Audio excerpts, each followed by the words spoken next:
Good morning students, कैसे हैं आप लोग? आ गए सब? तो आज लेक्चर 4 है एसिड बेस का, और आज हम क्या पढ़ने वाले हैं? Chemical properties of acid complete हो चुका है हमारा। तो अब हम आज शुरू करेंगे केमिकल प्रॉपर्टीज़ ऑफ बेसिस से।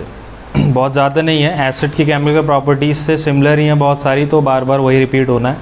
स्ट्रॉन्ग बेस, वीक बेस पढ़ना है, जैसे हमने स्ट्रॉन्ग एसिड और वीक एसिड पढ़ा था। बेसेस और एल्कली में डिफरेंस क्या होता है, ये बहुत इंपॉर्टेंट है बच्चों, है ना। बेसेस और एल्कली जनरली बच्चे क्या सोचते हैं एक ही बात है, लेकिन एक बात नहीं है, डिफरेंस है, वो समझेंगे क्या होता है। एसिडिटी ऑफ बेसिस पढ़ेंगे, बेसिसिटी ऑफ एसिड्स पढ़ेंगे, और लास्ट में कुछ इंपॉर्टेंट क्वेश्चन। लास्ट वाला पार्ट सबसे ज़्यादा इंपॉर्टेंट है, लास्ट तक देखिएगा वीडियो ताकि क्वेश्चन समझ में आ सके। चलिए शुरू करते हैं आज की क्लास।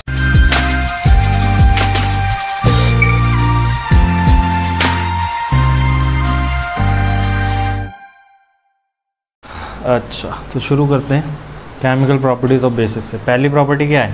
पहली प्रॉपर्टी वही जो एसिड के केस में पढ़ी थी। सबसे पहले एसिड की रिएक्शन किससे कराई थी? रिएक्शन ऑफ एसिड किससे कराई थी? यहाँ पर बेस ले लेते हैं। Reaction of basis with metal. सबसे पहली रिएक्शन किससे कराई थी? मेटल से कराई थी। तो यहाँ बेसिस की रिएक्शन भी किससे करा देंगे? मेटल से करा देंगे। चलो, तो वही पुराना वाला कॉन्सेप्ट। वहाँ क्या होता था? Acid plus metal gives metal salt, plus कौन सी गैस निकलती थी? हाइड्रोजन गैस निकलती थी। तो यहाँ पर भी वही होगा, हम लेंगे इधर मेटल, इसकी रिएक्शन कराएंगे हम एक बेस से रिएक्शन करा दो, तो क्या बनेगा? अपना क्या बन गया? मेटल सॉल्ट बन गया, और साथ में कौन सी गैस निकल गई? हाइड्रोजन गैस, जिसको मैं अपवर्ड एरो से निकाल देता हूँ बाहर को। तो मेटल ले लो कोई भी, वही है। यहाँ पर मेटल प्लस एसिड था पिछली बार, अब मेटल प्लस बेस हो गया, सेम कॉन्सेप्ट है, ठीक है। सॉल्ट प्लस हाइड्रोजन गैस वहाँ भी निकल रही थी, यहाँ भी निकल रही है, सिंपल है। तो मेटल ले लेते हैं, कोई मेटल ले लेते हैं हम जिंक, और बेस ले लेते हैं हम यहाँ पर NaOH। क्लियर है? मेटल जिंक ले लिया और बेस NaOH। इसके सॉल्ट याद नहीं होते हैं बच्चों, सॉल्ट याद कर लेना और आएगा ज़रूर, सॉल्ट अच्छे से याद कर लेना। चलो पहले तो सॉल्ट क्या बनेगा नहीं पता, हाइड्रोजन गैस निकल जाएगी। सॉल्ट सुन लो क्या बनेगा, सॉल्ट दो ही हैं, दोनों अच्छे से याद कर लेना। Na2ZnO2, Na2ZnO2। क्या नाम है इसका? इसका नाम है सोडियम। सोडियम दिख रहा है सबको? और आगे जो ये पूरा लगा हुआ है इसको बोलते हैं जिंकेट, सोडियम जिंकेट आयन है ये। कौन सा आयन है ये? Zincate ion. क्या होता है जिंकेट आयन? ZnO2 2 नेगेटिव, इसको बोलते हैं। अलग से मेंशन कर लेना बच्चों, ताकि कभी फंस जाओ तो क्रॉस मल्टीप्लाई करके करवा देना, समझ गए? कभी फंस जाओ तो क्रॉस मल्टीप्लाई करके सॉल्ट बना लेना। 9th क्लास में सीखा है आपने। सोडियम जिंकेट, जैसे सल्फेट आयन होता है, कार्बोनेट आयन होता है, नाइट्रेट आयन होता है, उसी फैमिली का है ये जिंकेट आयन, है ना। Sulphate, phosphate, carbonate, nitrate, zincate, aluminate आएगा। एल्यूमिनेट ले लो, एल्यूमिनियम की रिएक्शन कराई हमने, फिर से NaOH से करा दो, तो ये बन जाएगा NaAlO2। ये बन गया सोडियम, और साथ में कौन सी गैस निकल जाएगी बच्चों? हाइड्रोजन गैस निकल जाएगी, और इसका नाम क्या है? Sodium aluminate. एल्यूमिनियम से बना है ना, तो एल्यूमिनेट हो गया। एल्यूमिनेट आयन क्या होता है? AlO2 के ऊपर सिंगल नेगेटिव चार्ज, तो इसको बोलते हैं एल्यूमिनेट आयन। आयन याद कर लेना, कभी फंस जाओ तो क्रॉस मल्टीप्लाई करके ये बना तो लोगे। तो एल्यूमिनेट आयन हो गया, जिंकेट आयन हो गया, फॉस्फेट, सल्फेट, ये सारे आयन होते हैं। तो ये हमारा सोडियम एल्यूमिनेट हो गया, ये आप लोग नोट कर लीजिए। फिर नेक्स्ट प्रॉपर्टी की तरफ चलते हैं। तो इसमें देख लो बेटा हाइड्रोजन गैस निकल रही थी, तो जब भी गैस निकलती है उसका केमिकल टेस्ट, कोई ना कोई फिजिकल केमिकल टेस्ट देखना पड़ता है।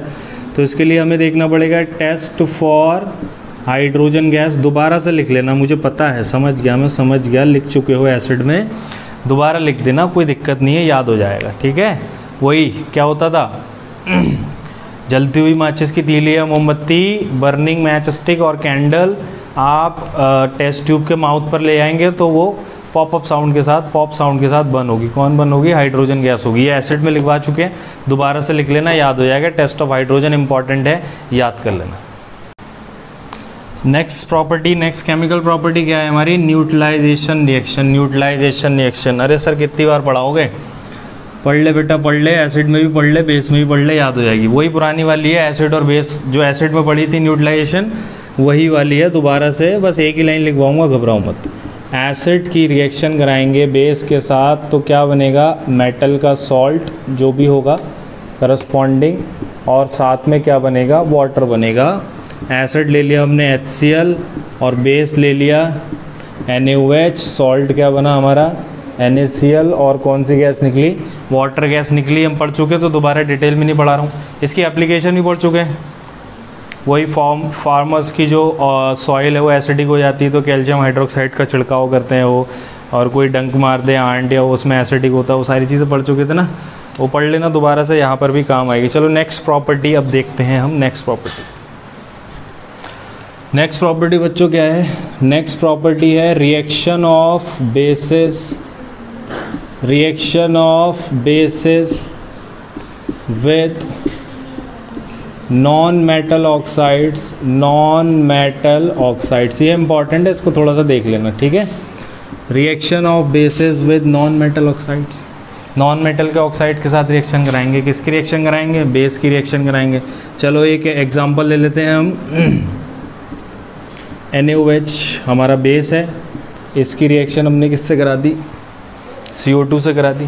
NaOH हमारा एक बेस है और इसकी रिएक्शन हमने किससे करा दी, CO2 से करा दी। तो यहाँ पर बनेगा एक सॉल्ट जिसका नाम होता है सोडियम कार्बोनेट, और साथ में क्या निकलेगा, वाटर निकलेगा। क्या निकला, सॉल्ट प्लस वाटर। प्रोडक्ट में ध्यान से देखना बच्चों, प्रोडक्ट में क्या निकला, सॉल्ट प्लस वाटर। याद करो और कौन सी रिएक्शन होती थी जहाँ पर प्रोडक्ट में सॉल्ट प्लस वाटर निकलता था, कौन सी रिएक्शन होती थी, बता कैमरामैन बताओ। न्यूट्रलाइजेशन रिएक्शन होती थी। कौन सी रिएक्शन होती थी, न्यूट्रलाइजेशन रिएक्शन। तो ये तो न्यूट्रलाइजेशन रिएक्शन जैसा ही हो गया। इसका मतलब ये मेरा बेस है, ये तो बेस है, साफ साफ दिखाई दे रहा है। तो दिस मस्ट बी एसिड। इसका नेचर कैसा होना चाहिए, एसिड। यहाँ से हमें पता लगा इसका नेचर कैसा है, एसिडिक नेचर है। यहाँ से क्या पता लगा, इसका नेचर क्या है, एसिडिक है। तो acid plus base give salt plus water. एक और एग्जाम्पल लेते हैं, कैल्शियम हाइड्रोक्साइड। इसकी रिएक्शन करा दो, CO2 से ही करा दो। कार्बन एक नॉन मेटल है, तो कार्बन का ऑक्साइड है, यानी नॉन मेटल का ऑक्साइड है, उसी की बात कर रहे हैं हम, नॉन मेटल के ऑक्साइड की बात कर रहे हैं इसमें, है ना। तो ये क्या बन जाता है, CO3 प्लस H2। तो ये हमारा एक बेस है, और ये क्या है, नॉन मेटल का ऑक्साइड है, तो ये एसिडिक नेचर का है। तो साथ में क्या बन गया बच्चों, सॉल्ट बन गया, और ये क्या बन गया, वाटर बन गया। तो ये तो सेम रिएक्शन हो गई ना न्यूट्रलाइजेशन रिएक्शन की। तो यहाँ से हमने जो कंक्लूजन निकाला, अच्छा ये वाला पहचान रहे हो, ये कौन सी गैस का टेस्ट था, मुझे कमेंट सेक्शन में बताना ये कौन सा टेस्ट है, कौन सी गैस के लिए टेस्ट है, और मिल्कीनेस कौन से कंपाउंड में आती है बताया था मैंने, ठीक है। मिल्कीनेस आ जाती है, कार्बन डाइऑक्साइड पास कराते हैं लाइम वाटर से, ब्ला ब्ला ब्ला, वो सारी चीज़ें, ठीक है। बताना मुझे कमेंट सेक्शन में कौन सा टेस्ट है। अच्छा दूसरी चीज़ ये है यहाँ पर बताने वाली कि एसिड प्लस बेस वाला कॉन्सेप्ट हो गया। अब हमें यहाँ से कंक्लूजन निकालना है। क्या कंक्लूजन निकला, कंक्लूजन निकला कि जितने भी नॉन मेटल के ऑक्साइड्स होते हैं, वो किस नेचर के होते हैं बच्चों, एसिडिक नेचर के होते हैं। वही हमने पीछे एसिड के केस में क्या पढ़ा था, मेटल के ऑक्साइड्स पढ़े थे वहाँ पर, वो किस नेचर के थे, बेसिक नेचर के थे। नॉन मेटल के ऑक्साइड किस नेचर के हैं, एसिडिक नेचर के। ये हमारा कंक्लूजन हो गया।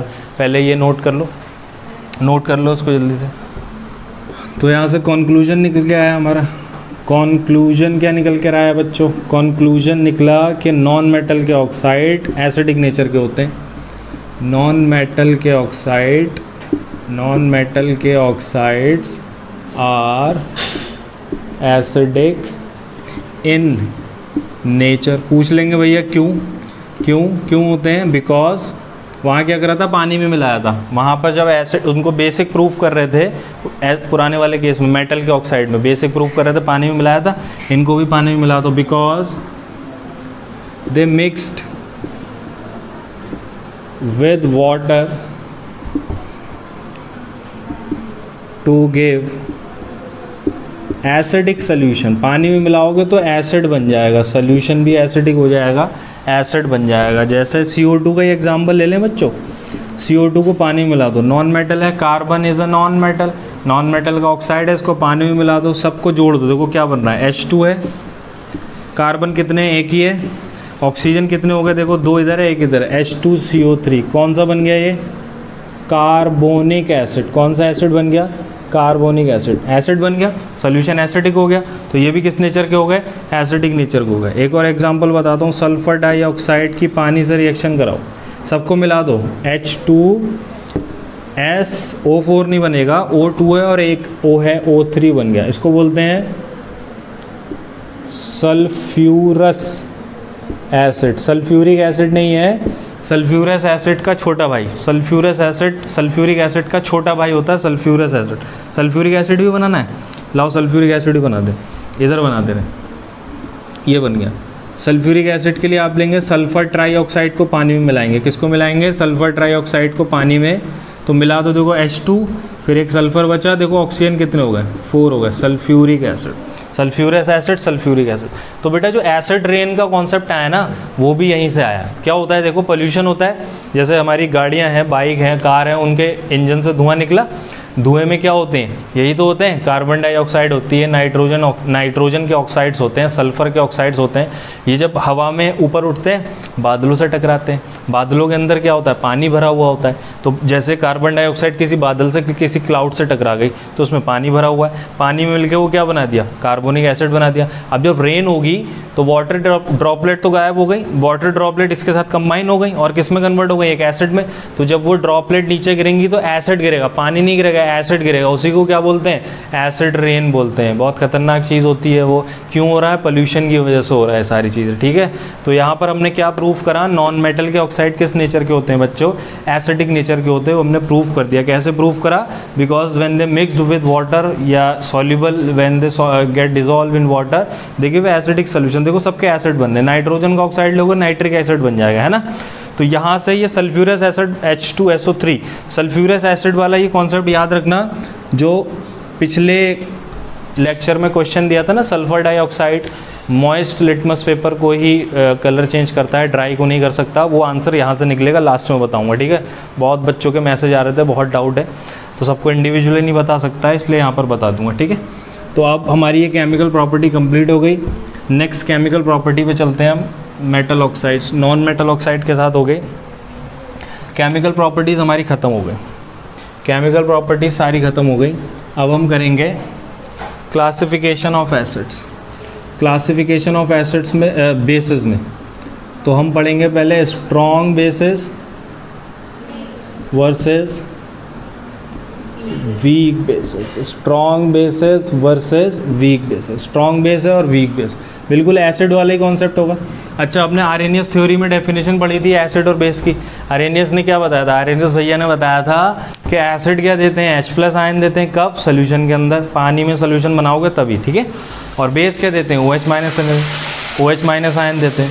तो जब कंप्लीट आयनाइज हो जाए तो स्ट्रॉन्ग बेस है, कंप्लीटली आयनाइज ना हो तो वो स्ट्रॉन्ग बेस नहीं है। तो इसमें क्या लिखेंगे, which those bases कंप्लीट लिखना, those bases which completely ionize, which completely ionize to give OH- ions in water, पानी में मिलाने पर या सोल्यूशन बनाने पर वो कम्प्लीटली आयनाइज हो जाएंगे। सबसे स्ट्रॉन्ग बेसिस के एग्जाम्पल में हमारे ये आ गए NaOH और KOH। इनको पानी में मिलाया तो इनके आगे लिख दिया मैंने एक्वस। अब इनको तोड़ोगे तो Na+ आयन बन गया, ये भी एक्वस होगा, और OH- यानी हाइड्रोक्साइड आयन बन गया बच्चों, ये भी कैसा होगा, एक्वस ही होगा। KOH को तोड़ोगे K+ एक्वस लगाते रहना यार, बार बार एक्वस लगा लिया करो, मैं भूल जाऊँ तो ये स्ट्रॉन्ग बेस हैं। स्ट्रॉन्ग बेस को सिंगल एरो से दिखाते हैं, जैसे वहाँ स्ट्रॉन्ग एसिड को सिंगल एरो से, क्यों, क्योंकि ये हमेशा फॉरवर्ड डायरेक्शन में जाएगी, बैकवर्ड नहीं आएगी रिएक्शन। क्या मतलब हुआ फॉरवर्ड का, मतलब NaOH अपने आप को पूरा डिसोसिएट कर देगा, पूरा ख़त्म कर देगा। मान लीजिए इनिशियली अगर मैंने 10 ग्राम ले रखे हैं, तो जब रिएक्शन ख़त्म होगी तब ये 0 ग्राम बचा होगा, यहाँ पर कुछ भी नहीं बचा होगा, सारा का सारा Na+ और OH- में कन्वर्ट हो गया और सारा इस साइड चला गया, इस साइड कुछ नहीं बचा। ऐसी KOH में भी है ना। तो ये स्ट्रॉन्ग बेसिस का केस हो गया। एसिड में पढ़ा चुका था डिटेल में, तो ज़्यादा डिटेल में नहीं जा रहे हैं, समझ में आ गया आपके, है ना। वीक एसिड क्या होते हैं? जो कंप्लीटली आयनाइज नहीं होंगे, which do not ionize, which do not ionize completely,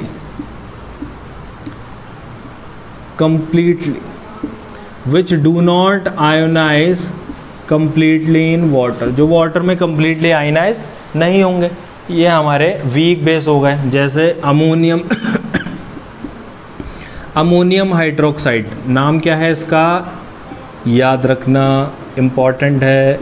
ammonium hydroxide, ammonium hydroxide, इनको कौन से एरो से दिखाते हैं बच्चे? डबल एरो से, एरो ऑफ रिवर्सिबिलिटी या रिवर्सिबल एरो भी बोलते हैं, बताया था मैंने, दोबारा से बता दे रहा हूँ।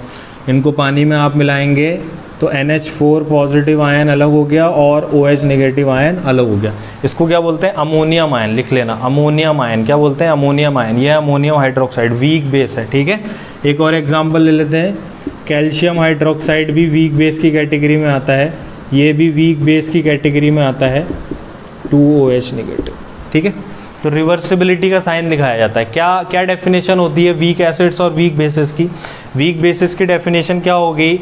जो कंप्लीटली आयनाइज नहीं होंगे, मतलब 10 ग्राम अगर लिया है तो उसमें से 4 ग्राम ही डिसोसिएट होगा, या 2 ग्राम या 3 ग्राम डिसोसिएट होगा, बाकी बचा होगा 6-7 ग्राम ऐसे ही रखा रहेगा अनडिसोसिएटेड फॉर्म में, समझ गए। बहुत थोड़ा सा स्मॉल अमाउंट, स्मॉल एक्सटेंट जो है उनका वो आयनाइज होता है, बाकी सब अनडिसोसिएटेड फॉर्म में रखा रहता है। तो ये हमारा स्ट्रॉन्ग और वीक बेसिस की कैटेगराइज करा था हमने, ये नोट कर लीजिए आप लोग।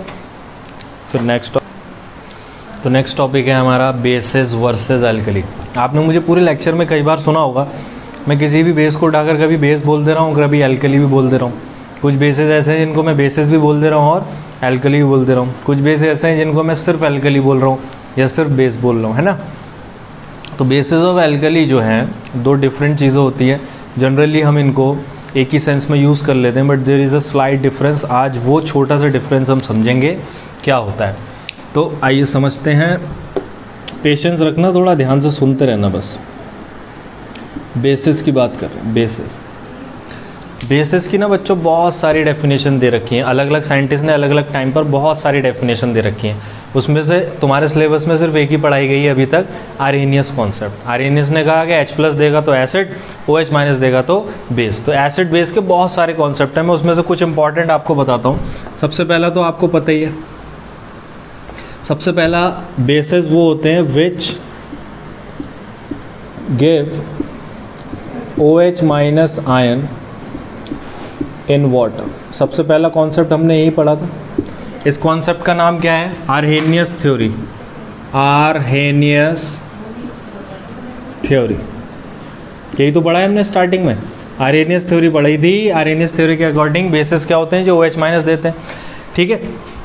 फॉर एग्जाम्पल NaOH, इसको आयनाइज करेंगे तो Na+ अलग होगा और OH- अलग हो जाएगा। ये हमारा आर्हेनियस थ्योरी के हिसाब से NaOH क्या है? बेस है।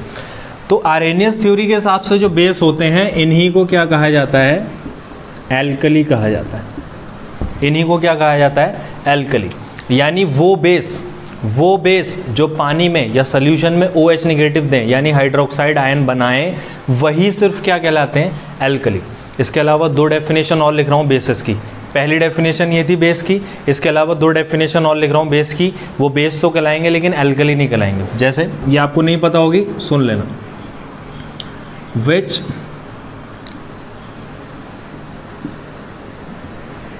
Can donate there electron pair. Electron अगर उसके पास फ्री रखा हुआ है, इलेक्ट्रॉन का पेयर का मतलब 2 इलेक्ट्रॉन। एक एग्जांपल लेते हैं, NH3 अमोनिया, NH3 क्या होता है? अमोनिया बच्चों।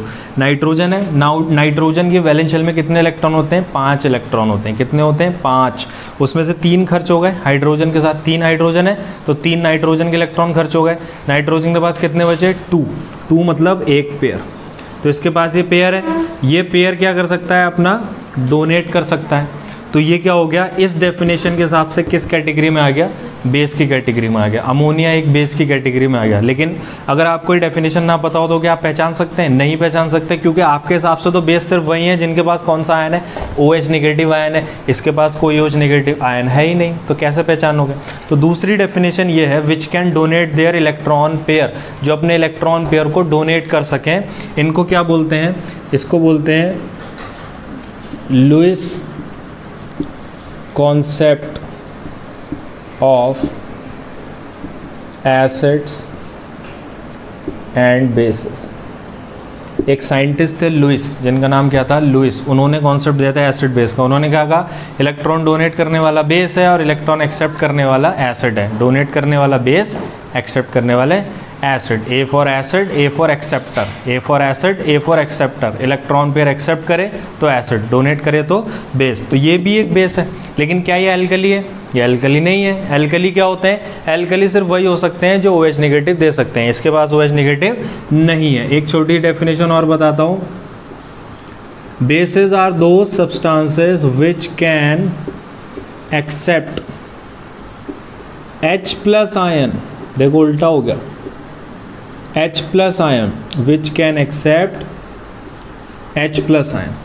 H+ आयन देने वाले एसिड, H+ आयन लेने वाले बेस, H+ आयन लेने वाले बेस। किसने बताया ये? Bronsted Lowry. 2 साइंटिस्ट हैं, ब्रॉन्स्टेड लॉरी, LORRY कॉन्सेप्ट। ये ब्रॉन्स्टेड और लॉरी की थ्योरी है। ब्रॉन्स्टेड और लॉरी ने कहा कि जो H+ आयन दे वो एसिड है और जो H+ आयन एक्सेप्ट कर ले वो क्या है? बेस। एग्जाम्पल के तौर पर हम क्या लिख सकते हैं? Cl-। देखो इसके ऊपर नेगेटिव चार्ज है, क्लोरीन के ऊपर नेगेटिव चार्ज है। ये बहुत आसानी से H+ एक्सेप्ट कर सकता है और HCl बना सकता है। तो ये H+ का एक्सेप्टर हो गया। तो ये ब्रॉन्स्टेड लॉरी के हिसाब से क्या हो गया? It is a base. It is also a base. It is also a base. ये तीनों बेस हैं। 3 अलग अलग डेफिनेशंस के हिसाब से ये तीनों ही बेस हैं। लेकिन एल्कली सिर्फ कौन है? एल्कली सिर्फ वही है NaOH। क्यों? क्योंकि इसके पास OH- है। समझ गए? तो वो बेस जो OH- दे सकते हैं पानी में, वही क्या कहलाएंगे? एल्कली कहलाएंगे। तो हम बोल सकते हैं all alkalis are bases but all bases are not alkali. Bases alkali की कैटेगरी में सारे के सारे आए ऐसा ज़रूरी नहीं है, लेकिन सारी की सारी एल्कली क्या होंगी? बेसिस की कैटेगरी में होंगी। आप पहले नोट करिए, फिर मैं डेफिनेशन लिखवाता हूँ आपको।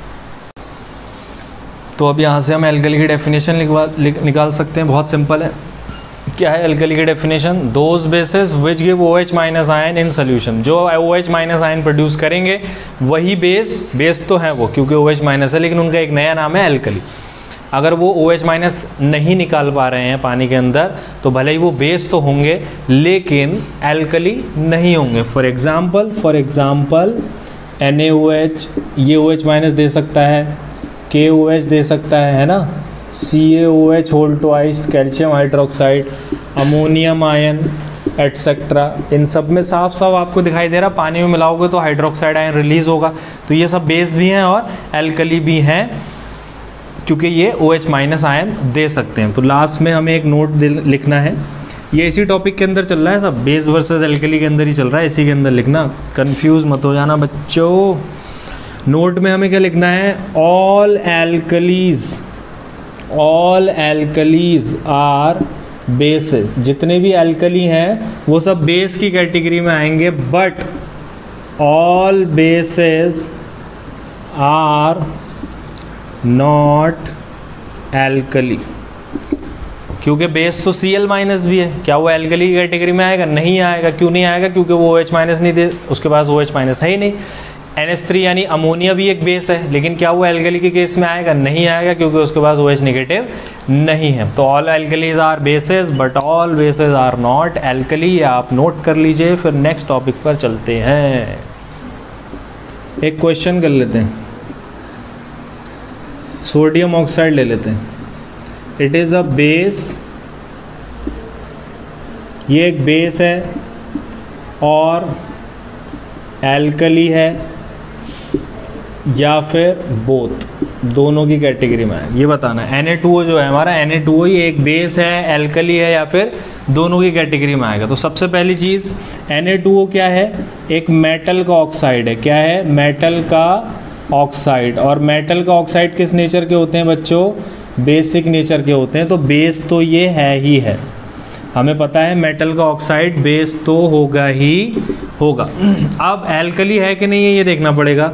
तो बिल्कुल ही बच्चों ये एल्कली है, क्योंकि हमें पता है मेटल के ऑक्साइड बेसिक क्यों होते हैं, क्योंकि इनको जब पानी में आप मिलाएंगे तो ये बेस में कन्वर्ट हो जाएंगे। बताओ इसके पास हाइड्रोक्साइड आयन है कि नहीं है, इसके पास हाइड्रोक्साइड आयन है कि नहीं है। जब इसको पानी में मिला दोगे तो ये एल्कली भी बन जाएगा। इसका मतलब Na2O जो है वो बोथ की कैटेगरी में आ जाएगा, both an alkali and base, alkali भी है और बेस भी है। तो एक होमवर्क दे रहा हूँ आप लोगों को बच्चों, ये नोट कर लेना, एक होमवर्क दे रहा हूँ। K2O और CO ये दोनों आपको लिखना है, आपको बताना है ये बेस है, एल्कली है या फिर बोथ, यानी एल्कली और बेस की कैटेगरी में दोनों में आ गया। ये आई होप ये क्लियर होगा आप लोगों को। क्या पूछा था मैंने, सोडियम का ऑक्साइड एसिड है यानी एल्कली है, बेस है या फिर बोथ है। तो सबसे पहले तो ये मेटल ऑक्साइड है तो बेस तो होना ही होना है, मेटल के ऑक्साइड बेस होते हैं। फिर एल्कली प्रूफ करने के लिए हमने क्या करा, इसको पानी में मिला दिया, क्योंकि मुझे पता है मेटल का ऑक्साइड बेसिक क्यों होता है, क्योंकि पानी में मिलाने पर बेस देता है वो। अब NaOH बना तो OH माइनस के पास NaOH के पास तो ऑब्वियसली OH माइनस आयन है। OH माइनस आयन है किसकी वजह से आया है, Na2O की वजह से आया है। तो ये एल्कली भी हो गया और बेस भी हो गया। इसी तरीके से इन दोनों में भी आपको बताने हैं कि एल्कली है, बेस है कि दोनों हैं। तो एल्कली वर्सेस बेसिस वाला टॉपिक क्लियर हो गया, समझ में आ गया सबके। आगे बढ़ें, चलो acidity of basis, next topic है एसिडिटी ऑफ बेसिस। तो अब ये कन्फ्यूजन होगा, सर उस दिन तो आप कह रहे थे एसिडिटी वो होती है कि जिसमें इनो खा लेते हैं, पेट में गैस बन जाती है, इंडाइजेशन हो जाता है। अब आप कह रहे हो कि बेस है एसिडिटी, ऐसा कैसे होगा। ये एसिडिटी अलग है, वो एसिडिटी अलग है। यहाँ पर जो this acidity is the property, एक प्रॉपर्टी है, एसिडिटी इज़ अ प्रॉपर्टी। किसकी प्रॉपर्टी है, बेस की प्रॉपर्टी है। एसिडिटी किसकी प्रॉपर्टी होती है, बेसिस की प्रॉपर्टी होती है। ये अलग चीज़ है, वो वाली एसिडिटी हाइपर एसिडिटी बोलते हैं उसको, वो अलग चीज़ थी, ठीक है। तो acidity is a property of base, उल्टा हो जाता है, बेस की एसिडिटी निकाली जाती है, एसिड की बेसिसिटी निकाली जाती है। याद रखना, बेस की एसिडिटी और एसिड की बेसिसिटी, बेस की एसिडिटी, एसिड की बेसिसिटी निकाली जाती है, सिंपल है। तो बेसिसिटी क्या होता है समझ लो, सॉरी एसिडिटी, बेस की बात कर रहे हैं ना।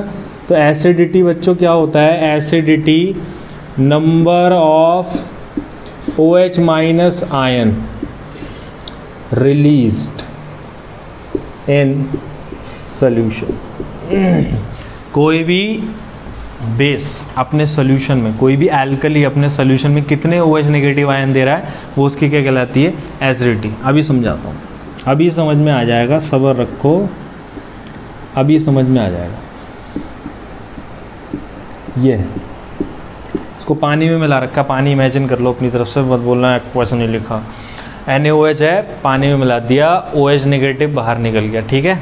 कितने OH नेगेटिव निकले बच्चों, एक निकला। तो इसकी एसिडिटी, बेस है ना, तो बेस की क्या निकालेंगे, एसिडिटी। बेस की क्या निकालेंगे, एसिडिटी। क्या होता है, number of OH minus ion. कितने OH माइनस आयन प्रोड्यूस करे इसने, 1। तो क्या लिखेंगे, hence NaOH is monoacidic base. ये इंपॉर्टेंट है, क्या बोला इसको, मोनो एसिडिक बेस। मोनो का मतलब 1, मोनो का मतलब क्या होता है, 1। मोनो एसिडिक, यानी NaOH एक ऐसा बेस है जिसकी एसिडिटी कितनी होती है, 1 होती है। NaOH एक ऐसा बेस है जिसकी एसिडिटी कितनी होती है, 1 होती है। एसिडिटी क्या होता है सर? एसिडिटी होता है बच्चों कितने OH माइनस वो अपने पानी में, अपने सोल्यूशन में रिलीज कर रहा है। तो जैसे ही मेरे सामने किसी ने कहा कि NaOH की एसिडिटी 1 होती है, तुरंत मेरे दिमाग में आ गया कि यानी ये पानी में एक OH माइनस दे रहा हुआ है ना, एक OH माइनस दे रहा हुआ। एक और एग्जाम्पल समझते हैं, एक और एग्जाम्पल की हेल्प से समझते हैं। कैल्शियम हाइड्रोक्साइड की हेल्प से समझेंगे, ये समझाएगा सही से। कैल्शियम हाइड्रोक्साइड की हेल्प से समझेंगे, ठीक है। तो यहाँ पर देखो बच्चों, कैल्शियम हाइड्रोक्साइड को पानी में मिला दिया, कितने OH माइनस निकले यहाँ पर, 2 OH माइनस। तो बेस है, बेस है तो बेसिसिटी मत निकाल देना, एसिडिटी निकलेगी। कैसे निकलती है बच्चों? Number of OH negative ions कितने हैं बच्चों इसमें, 2 हैं। तो इसकी एसिडिटी कितनी हो गई, 2 हो गई। तो हम क्या बोलेंगे, hence calcium hydroxide, hence calcium hydroxide is diacidic base. क्या बोलेंगे, कैल्शियम हाइड्रोक्साइड इज, गंदी राइटिंग बननी है, ऐसे नहीं चलेगा सर, ऐसे नहीं चलेगा, गंदी राइटिंग मत बनाओ, साफ साफ बनाओ। लो भैया साफ कर दी। कैल्शियम हाइड्रोक्साइड क्या है, डाई एसिडिक बेस है, यानी इसके पास 2 OH माइनस है और दोनों ही रिलीज कर सकता है ये। तो अब ट्राई की बात कर लेते हैं, ट्राई एसिडिक का कोई एग्जांपल ले लेते हैं, ट्राई एसिडिक का कोई एग्जांपल ले लेते हैं। ट्राई एसिडिक का एग्जांपल ले लेते हैं, एल्यूमिनियम हाइड्रोक्साइड, इसको पानी में मिला दो, एल्यूमिनियम +3 अलग हो गया और कितने OH नेगेटिव निकले, 3।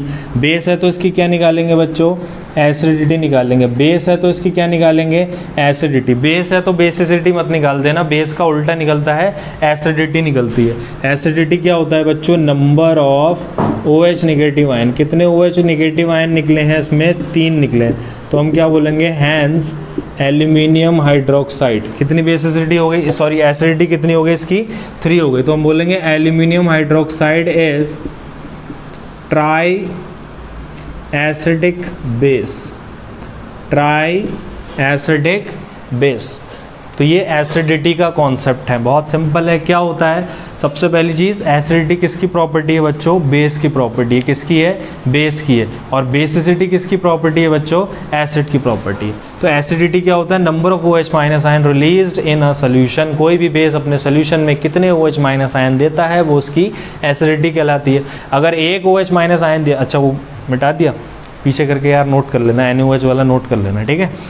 तो एक अगर निकाल रहा है तो मोनो एसिडिक हो गया, वो मोनो का मतलब 1। अगर 2 OH माइनस निकाल रहा है तो डाई एसिडिक हो गया। 3 OH माइनस निकाल रहा है तो ट्राई एसिडिक हो गया। तो ये एसिडिटी हमारा क्लियर हो गया। अब हम पढ़ते हैं बेसिसिटी, पढ़ेंगे अब हम। तो नेक्स्ट टॉपिक है हमारा बेसिसिटी ऑफ एसिड्स। तो बेसिसिटी कुछ नहीं है, प्रॉपर्टी है। किसकी प्रॉपर्टी है, एसिड की प्रॉपर्टी है। तो बेसिसिटी किसकी प्रॉपर्टी है, basicity is the property, basicity is the property of acids, acid की प्रॉपर्टी है, ठीक है। बेसिसिटी कैसे निकालते हैं, बेसिसिटी एसिड के लिए निकालते हैं ना, तो एसिड क्या देते हैं, H+ आयन। तो number of H+ ions released in solution. कोई भी एसिड बच्चों कोई भी एसिड अपने सोल्यूशन में कितने H+ आयन दे रहा है वो उसकी एसिडिटी, सॉरी बेसिसिटी हो गई। एग्जाम्पल से समझते हैं, एग्जाम्पल से जल्दी समझ में आता है। HCl जो है पानी में मिलाओगे, पानी यानी बना लेना यार, ठीक है, बाद में मत बोलना एक्वस तो लिखा नहीं, वाटर लिखा नहीं। HCl है, पानी में मिलाया, H+ आयन निकाल दिए, Cl-। तो मुझे बताओ HCl कितने H+ आयन दे रहा है, 1 दे रहा है। कितने H+ आयन दे रहा है, 1 दे रहा है। तो बेसिसिटी कितनी, किसके बराबर होती है, नंबर ऑफ H+ आयन क्या बराबर होती है। तो इसकी बेसिसिटी बच्चों कितनी हो गई, बेसिसिटी कितनी हो गई, HCl की बेसिसिटी कितनी हो गई, नंबर ऑफ H+ आयन के बराबर होती है। किसके बराबर होती है, नंबर ऑफ H+ आयंस के बराबर होती है। कितने हो गए, 1 हो गए। तो हम क्या बोलेंगे इसके लिए, हैंस HCl क्या बोलेंगे, मोनो बेसिक। क्या बोलेंगे, HCl is mono basic acid. समझ गए? मोनो बेसिक मतलब मोनो मतलब वन, मोनो नहीं है, मोनो है। मोनो मतलब वन, बेसिक मतलब बेसिसिटी। HCl एक ऐसा एसिड है जिसकी बेसिसिटी वन है, मतलब बेसिसिटी बोले तो H प्लस आयन कितने देगा ये? एक H प्लस आयन देगा। एक और एग्जाम्पल समझ लो एक और एग्जाम्पल समझ लो, H2SO4, H2SO4 ये हो गया सल्फेट। बड़ी गंदी राइटिंग बनाते हो सर, ले भाई साफ कर दी। H2SO4 कितने H प्लस आयन दिए बच्चों उसने? कितने H प्लस आयन दिए बच्चों उसने? 2 H प्लस आयन दिए। तो इसकी बेसिसिटी कितनी हो गई? 2 हो गई। बेसिसिटी निकाल लो, बेसिसिटी निकाल लो। बेसिसिटी क्या होती है बच्चों? Number of H plus ions, number of H plus ions. कितने भी H प्लस आयन देगा? अभी कितने दे रहा है? 2 दे रहा है। तो यहाँ से क्या कंक्लूजन निकला? इसकी बेसिसिटी कितनी है? H2SO4 की 2 है, तो डाई बेसिक हो गया। Hence H2SO4 is dibasic acid, dibasic acid. यहाँ पे एक चीज़ और ध्यान देना बच्चों, छोटी सी, मैंने आपको क्या बताया था? H प्लस आयन को प्रोटॉन भी बोलते हैं। क्या बोलते हैं? प्रोटॉन भी बोलते हैं। क्यों बोलते हैं? क्योंकि हाइड्रोजन के पास एक इलेक्ट्रॉन होता है और एक प्रोटॉन होता है। हाइड्रोजन इकलौता एलिमेंट है जिसके पास न्यूट्रॉन नहीं होता। पता है कि नहीं पता है? नहीं पता है तो समझ लो, लिख लो। हाइड्रोजन इकलौता एलिमेंट ऐसा है जिसके पास जिसके न्यूक्लियस में न्यूट्रॉन नहीं होते हैं। न्यूक्लियस में बस एक प्रोटॉन होता है और न्यूक्लियस के बाहर एक इलेक्ट्रॉन चक्कर लगा रहा है। तो क्या है? प्रोटॉन एक इलेक्ट्रॉन, एक प्रोटॉन एक इलेक्ट्रॉन। H प्लस कैसे बना? इलेक्ट्रॉन निकाल दिया तब H प्लस बना। प्लस चार्ज कब आता है? जब इलेक्ट्रॉन निकाल के फेंक दो तो प्लस चार्ज आ जाता है। एक इलेक्ट्रॉन निकाल दिया, इकलौता इलेक्ट्रॉन था, चला गया, घर छोड़ के चला गया, क्या बचा? प्रोटॉन बचा। हाइड्रोजन के पास क्या बचा? सिर्फ प्रोटॉन।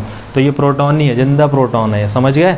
तो इसलिए बेसिक की जगह पर हम प्रोटॉन वर्ड भी यूज़ कर सकते हैं, इसकी जगह पर हम मोनो प्रोटॉनिक एसिड भी बोल सकते हैं इसको। HCl को हम क्या बोल सकते हैं? मोनो। बेटे टेक्निकल टर्म है, याद रखना, एग्जाम में आ गए तो घूम जाओगे, कहाँ से प्रोटॉनिक आ गया, कहाँ से बेसिक आ गया। मोनो का मतलब क्या होता है? डाई ट्राई तो खैर समझ में आता है, मोनो नहीं समझ में आ रहा है। तो ये टेक्निकल टर्म है, इनको याद रखना, एग्जाम में ये वर्ड आ गए तो घूम जाओगे और आने ही आने हैं। तो मोनो बेसिक, मोनो प्रोटिक बोल दिया। ये डाई बेसिक है तो इसको हम और क्या बोल सकते हैं बच्चों? Diprotic acid. इनको क्या बोल सकते हैं? Diprotic acid. जल्दी से नोट कर लो, फिर ट्राई प्रोटिक का एग्जाम्पल लेंगे।